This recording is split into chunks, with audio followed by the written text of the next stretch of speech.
Le livre de l'Apocalypse présente plusieurs mouvements d'adoration que nous avons eu l'occasion de voir et qu'on peut voir tout seul.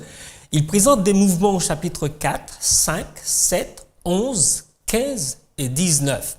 Mais en dehors de ces mouvements-là, entre Dieu et les élus, entre Dieu et ceux qui sont sur la mer de verre devant son trône, il existe d'autres mouvements, comme au chapitre 13, où il y a deux mouvements, au chapitre 13, verset 4, A et B, il y a deux mouvements là, c'est l'un pour le dragon et l'autre pour la bête. Dans cette deuxième partie du chapitre 13 de l'Apocalypse, il y a un autre mouvement d'adoration qui est imposé à l'être humain. Et à la fin de ce même livre de l'Apocalypse, il y a deux autres plutôt, pas un, mais deux. Chapitre 19, c'est Jean qui tombe aux pieds de l'ange pour l'adorer. Et chapitre 22, versets 8 et 9, Jean refait la même chose. Et dans les deux cas, l'ange intervient pour l'arrêter dans cette prise de position de l'adoration de l'ange, mais il le détourne, le dévie vers celui qui normalement doit recevoir à tous les coups l'adoration de toutes les créatures de la terre. Il y a aussi quelque chose que j'ai beaucoup apprécié au début de ce livre de l'Apocalypse, c'est au chapitre 1er, quelque chose qui ressemblerait, je dis bien qui ressemblerait à de l'adoration, mais qui, dans le fond, lorsqu'on l'apprécie et on prend le temps de l'étudier, on se rend compte que, à la vérité, ça n'a rien à voir avec l'adoration. On va le lire et je me ferai le plaisir de lire le plus long possible pour qu'on voie un peu le contexte dans lequel ça se passe. Et nous lisons à partir du verset 9 du chapitre 1er de l'Apocalypse. « Moi, Jean, votre frère qui est part avec vous à la tribulation et au royaume et à la persévérance en Jésus, j'étais dans l'île de Patmos à cause de la parole de Dieu et du témoignage de Jésus.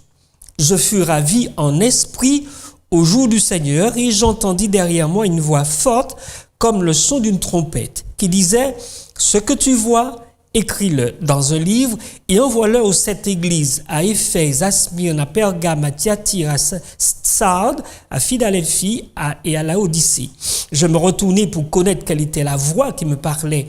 Et après m'être retourné, je vis 7 chandeliers d'or, et au milieu des 7 chandeliers, quelqu'un qui ressemblait à un fils d'homme, vêtu d'une longue robe, ayant une ceinture d'or sur la poitrine. Sa tête et ses cheveux étaient blancs comme la laine, comme de la neige. Ses yeux étaient comme une flamme de feu. Ses pieds étaient semblables à de l'airain, comme s'il eût été embrasé dans une fournaise, et sa voix était comme le bruit de grandes eaux. Il avait dans sa main droite 7 étoiles. De sa bouche sortait une épée aiguë à 2 tranchants. Son visage était comme le soleil lorsqu'il brille dans sa force, c'est-à-dire au zénith. Quand je le vis, je tombai à ses pieds comme mort. Il posa sa main droite sur moi en disant « Ne crains point, je suis le premier et le dernier et le vivant. J'étais mort et voici, je suis vivant au siècle des siècles et je tiens les clés de la mort et du séjour des morts. » Permettez-moi une courte prière. Seigneur notre Dieu, merci pour cet agréable moment particulier que nous avons de nous pencher dans ta parole. Puisse ton esprit présider ce moment et le diriger et faire en sorte que ça soit pour notre édification, ta gloire, mais aussi pour notre salut. Voilà une histoire que je trouve extraordinaire. Jean est à l'île de Patmos en exil, puisqu'on a tenté de le détruire en le jetant au dernier moment dans un chaudron d'huile. Jean s'en sort, il s'en sort vivant et personne ne comprend ce qui se passe. On a voulu le frire comme un poisson, mais il se relève comme si de rien n'était. Et ceux pour pouvoir qui l'ont jeté là et pour le sortir ont même du mal à croire à leurs yeux. En tous les cas, il est sorti du chaudron d'huile et pour s'en débarrasser, apparemment, on l'envoie en exil à l'île de Patmos. Et à partir de là, il y a quelque chose qui va se passer, quelque chose dont il n'avait jamais prévu, qui n'a pas programmé, qui n'a pas recherché, il n'a pas désiré. Jean nous dit « Je fus ravi en esprit au jour du Seigneur, et j'entendis derrière moi une voix forte comme le son d'une trompette. » Jean dit qu'il est ravi en esprit. Ce n'est pas la seule fois que Jean est ravi en esprit. Vous allez au chapitre 4, verset 1, vous retrouvez le même mouvement d'enlèvement en esprit de la terre, et vous allez, à la fin du livre de l'Apocalypse, vous allez trouver aussi la troisième fois, chapitre 22, où il est ravi en esprit. Mais c'est pas cela seulement l'important dans le message. Il est ravi en esprit, et il entend quelque chose, il entend une voix qui dit, ce que tu vois, écris-le dans un livre, et envoie-le aux 7 églises. Et les 7 églises sont citées. Et tandis qu'il entend la voix, il est imprégné de cette voix, il semble vouloir savoir, mais qui est cette voix? Il ne dit pas quelle est la personne qui est derrière la voix. Le texte dit, je me retournais pour connaître quelle était la voix qui me parlait, et après m'être retourné, au lieu de voir la voix ou de voir la personne de la voix, il dit, je vis 7 chandeliers d'or, et ces 7 chandeliers, il y a une personne qui est le Fils de l'homme. Il dit bien, cette personne ressemble à un Fils de l'homme. Et tous les croyants qui ont bien pris le temps d'étudier la Bible savent, quand on parle de Fils de l'homme, on parle de Jésus. Et ce Jésus-là qu'il voit est vêtu d'une longue robe et une ceinture d'or sur la poitrine. Et notez ce détail-là, car je vais y revenir dans un autre livre. Sa tête et ses cheveux étaient blancs comme de la laine, blanche comme de la neige. Ses yeux étaient comme une flamme de feu. Ses pieds étaient semblables à de l'airain, comme s'il eût été embrasé dans une fournaise, et sa voix était comme le bruit de grandes eaux. Je m'arrête là, pourquoi? Parce que pour la deuxième fois, l'apôtre ou le prophète fait mention de voix. La première fois, il dit qu'il entendit une voix forte comme le son d'une trompette. Et la deuxième fois, il parle était comme le bruit de grandes eaux. Il a en quelque part du mal à dire exactement ce que c'est. En tous les cas, il entend la voix. Mais non seulement il entend ce type de bruit, mais il comprend le langage de Dieu qui lui parle, ou du Fils de l'homme, son ami, son frère, celui qui l'a sauvé. Et tandis qu'il voit toutes ces choses, il y a quelque chose qui se passe quand il voit le Fils de l'homme. Au verset 17, la Bible dit, « Quand je le vis, je tombai à ses pieds comme mort. Il posa sur moi sa main droite et me dit, ne crains rien. » Jean n'a pas cherché à avoir de vision. Jean s'est retrouvé là, et on pourrait élaborer beaucoup d'idées pour essayer de comprendre, mais qu'est-ce qui l'a amené à cette vision? N'empêche, Jean est ravi en esprit. Et lorsqu'il est ravi en esprit, ce qu'il voit va le troubler. Il n'est pas le seul à se retrouver dans cette situation-là. Il est quelque part désarçonné. Il ne peut plus tenir sur ses jambes. Le texte dit, je tombais à ses pieds comme mort. En d'autres termes, il est devenu inerte, sans force. Ses genoux, en quelque part, ont fondu comme un glaçon. Et comme le dit Ézéchiel, les genoux se fondront en eau. En quelque part, les genoux de Jean se sont liquéfiés. Ils n'ont pas pu le tenir debout sur ses jambes. Et vous allez dans le livre de Daniel, au chapitre 10, il y a quelque chose quasiment identique, similaire, qui s'y trouve aussi. Il s'agit de Daniel lui-même. Au chapitre 10, à partir du verset 1er, la 3e année de Cyrus, roi de Perse, une parole fut révélée à Daniel, qu'on nommait Belshazzar. Cette parole, qui est véritable, annonce une grande calamité. Il fut attentif à cette parole, il eut l'intelligence de la vision. En ce temps-là, et ça là c'est Daniel qui parle, moi Daniel, je fus 3 semaines dans le deuil. Et quand on parle de deuil, 3 semaines, il a en quelque part jeûné pendant 3 semaines. Deuil, c'est en quelque part se retrouver dans un état de mort, un peu comme Jean l'a dit dans le livre de l'Apocalypse. Et il dit, je ne mangeai aucun mets délicat, il n'entra dans ma bouche ni viande ni vin. Je ne moignis point jusqu'à ce que les 3 semaines fussent accomplies. Si vous voulez suivre, nous sommes dans Daniel chapitre 10 au verset 4. Le 24e jour du 1er mois, j'étais au bord du grand fleuve qui est Hiddekel. Je levai les yeux, je regardai, et voici, il y avait un homme vêtu de lin, ayant sur les reins une ceinture d'or d'Uphaz. Lui, Jean, à la ceinture, quand il voit la ceinture, il voit sur la poitrine. Lui, Daniel, parle de ceinture d'or sur les reins. Son corps était comme de chrysolite. Son visage brillait comme l'éclair, donc le soleil à son zénith, à midi, comme nous disons couramment chez nous. Ses yeux étaient comme des flammes de feu. Il a craché du feu. Ses bras et ses pieds ressemblaient à de l'airain poli. Et le son de sa voix était comme le bruit d'une multitude. Exactement comme dans le livre de Jean. Moi, Daniel, je vis seul la vision, et les hommes qui étaient avec moi ne la virent point. Mais ils furent saisis d'une grande frayeur et ils prirent la fuite pour se cacher. Jean était seul.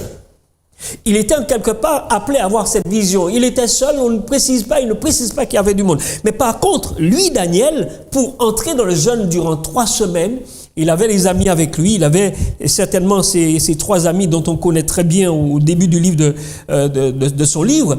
Et là, il dit que les hommes qui étaient avec moi, ils ont eu tellement peur qu'ils ne sont pas restés là pour voir la vision, cette grande vision.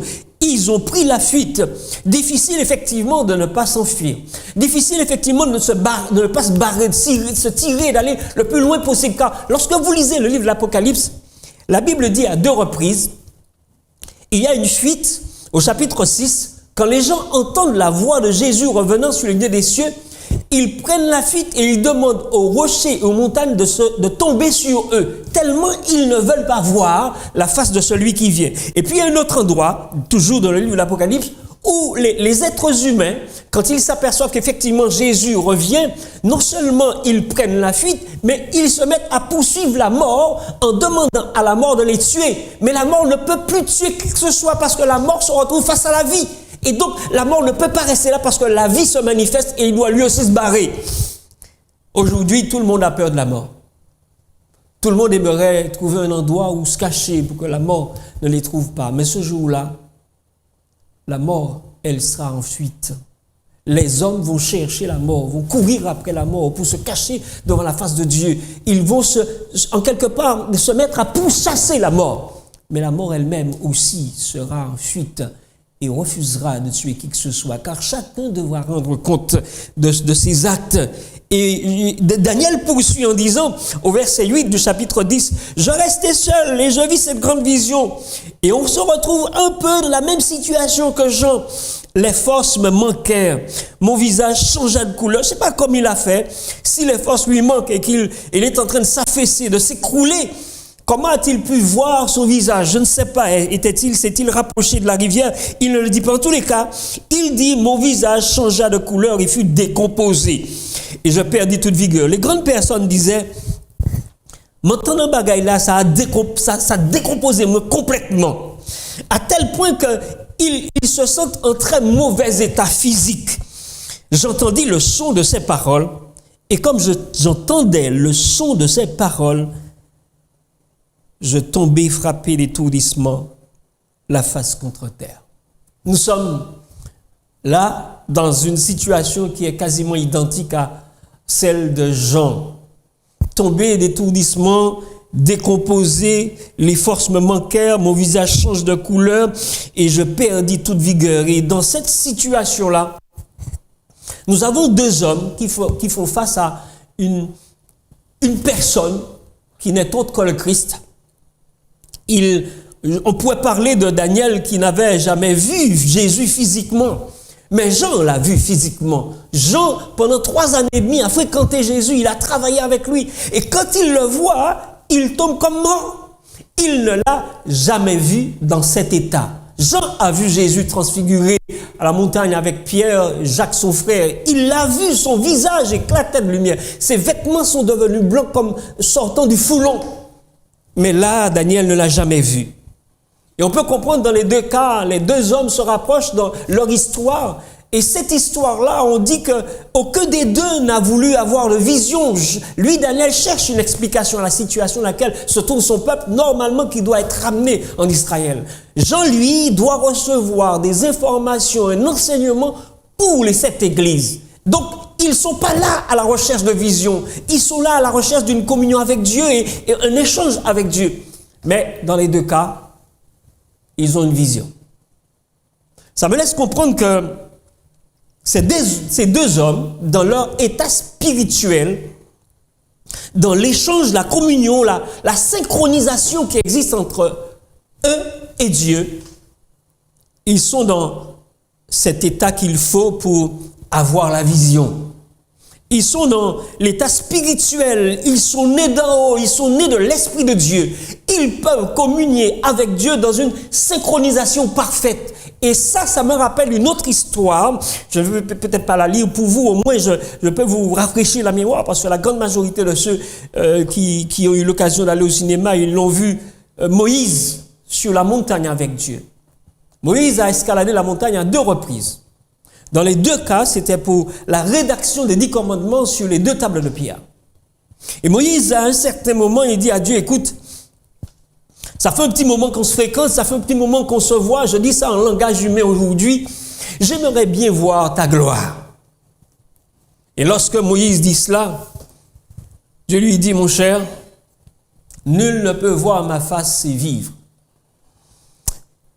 Vous savez, dans notre langage courant, quand on parle de la gloire de Dieu, voir la gloire de Dieu, d'ailleurs, il existe même un chant dessus, laisse-moi voir ta gloire, nous disons que Moïse a voulu voir la gloire de Dieu, mais quand Dieu lui répond, lui donne la réponse, il dit, nul ne peut voir ma face. En d'autres termes, voir la gloire de Dieu, c'est voir sa face. Et ce même Jésus dont Jean voit et que Daniel voit, a eu l'occasion de faire une prière extraordinaire dans la prière sacerdotale. Il parle de lui. Et il dit à Dieu, alors que Jean le voit dans cette gloire immense, il dit à Dieu, glorifie-moi de la gloire que j'avais auprès de toi avant que le monde fût. Jésus a ajouté dans cette prière sacerdotale quelque chose, un vœu qu'il a retrouvé après la résurrection lorsqu'il a été enlevé les 40 jours après sa résurrection. Ce Jésus-là est glorifié comme il l'a été avant, comme il a fait la prière. Il a retrouvé la gloire. Et on peut comprendre Jean, quand il voit Jésus, il s'écroule. Et il dit, je tombais comme mort. On peut comprendre aussi le cas de Daniel. Daniel ne l'avait jamais vu, mais Jean l'a vu. Et Jean ne l'avait jamais vu comme cela. Et il s'écroule. Et donc, nos 2 hommes ont la même vision. Et je dis la même vision, mais une vision similaire. Et les 2 hommes, j'ai dit, sont dans un état spirituel pour voir Jésus, pour communier avec eux. Et pourtant, aucun des 2 ne tient debout sur leurs jambes. Aucun. Aucun de 2 ne parvient, en dépit de leur état spirituel, à rester debout. Mes amis, nous faisons parfois comme des enfants à la cour de récréation et nous jouons et on peut même dire pour les chrétiens qu'ils jouent avec le feu. Parce que bon nombre d'entre nous croient qu'après la mort, on ira au purgatoire, on sera sanctifié, on sera purifié, on va entrer devant la face de Dieu. Non. D'autres qui connaissent les Saintes Écritures jouent au vrai et au faux et vivent dans une tradition et continuent à mener une vie, je dirais même une double vie, tout en étant détenant la parole de Dieu entre les mains. Je crois que la récréation a fini. C'est terminé. La récréation a pris fin. Il n'est plus question là de jouer au petit malin. Car si ces hommes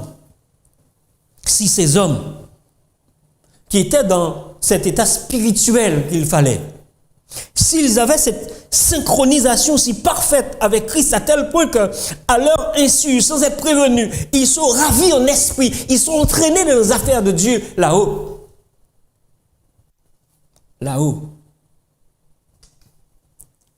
Qu'adviendrait-il de nous aujourd'hui si Jésus devait manifester sa gloire en notre présence dans notre état?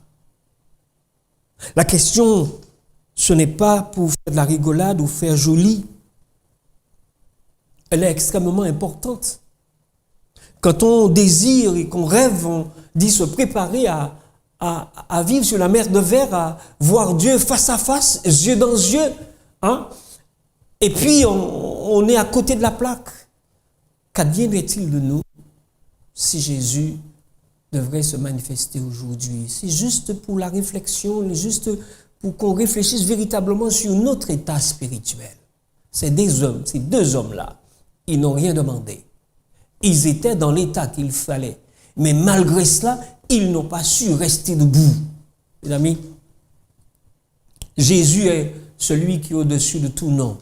D'ailleurs, dans l'un des livres de l'apôtre Paul, il est question de ce que aujourd'hui le texte biblique dit: lorsque Jésus se manifestera, tout genou fléchira devant lui.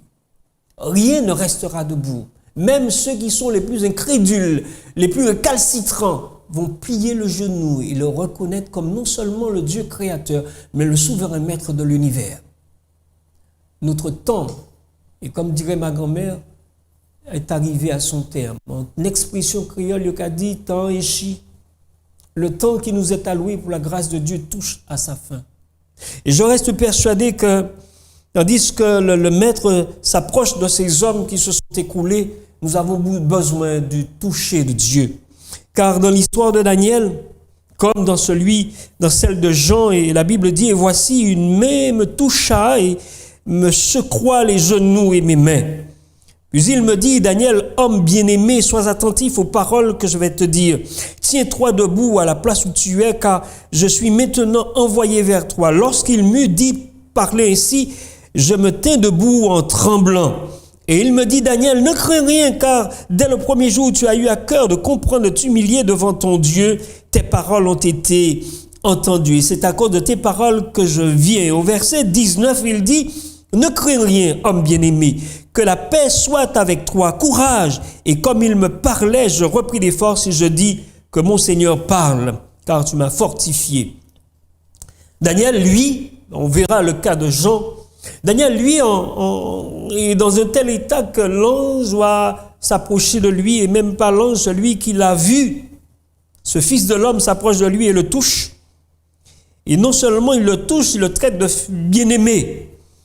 Et il lui dit: ne crains point. À 2 reprises, il le dit à Daniel. Et dans le livre de l'Apocalypse, Jean, lui aussi, reçoit la même petite phrase.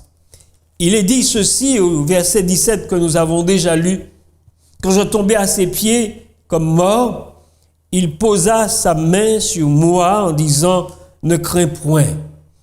Cette phrase, on la retrouve 365 fois dans la Bible. Elle n'est pas magique. C'est la main de celui qui le touche, le Tout-Puissant. Par son esprit, il redonne de la vigueur à l'homme avec qui il entre en contact. Le toucher de Dieu est un toucher de vie. C'est un toucher qui transfère la vie de lui à cette personne qui se tourne vers lui. Nous avons besoin de ce toucher-là. Nous avons besoin de toucher qui non seulement nous transforme, mais nous donne la vigueur spirituelle. Nous avons besoin pour vivre en ces temps difficiles, car il viendra un temps où la détresse sera si importante, si grave, si désastreuse. Jésus dit que si les temps n'étaient pas abrégés, même les élus seraient perdus. Mais comme les temps seront abrégés, les élus seront sauvés. Mes amis, je crois que par rapport à ce que je sais de la parole de Dieu, nous avons plus que besoin de ce toucher-là, de cette main toute puissante sur nous. En outre de cela, je vous ai dit que la synchronisation par l'Esprit de Dieu n'a pas suffi. La naissance d'en haut n'a pas suffi. Et donc, pour aller sur la mer de Verre, je reste persuadé que lorsque Paul en a parlé dans son livre 1 Corinthiens 15, Paul voyait plus que ce qui est écrit là. Parce que si ces hommes qui étaient en parfaite harmonie avec le Christ, eux qui ont été ravis en esprit, n'ont pas su tenir debout. Vous comprenez que nous aussi, si Jésus se manifeste, actuellement, nous ne tiendrons pas debout. Cela m'a poussé à dire qu'il faut plus que naître d'en haut. Il ne faut pas seulement naître d'eau, mais il faut naître d'en haut. Et il faut plus que cela, à ce que je crois, parce que pour vivre sur la mer de Verre, la Bible, quelque part, quand il parle des décédés et de ceux qui revivront et qui seront emmenés avec le Christ au chapitre 15 de 1 Corinthiens, la Bible déclare: voici, je vous dis un mystère.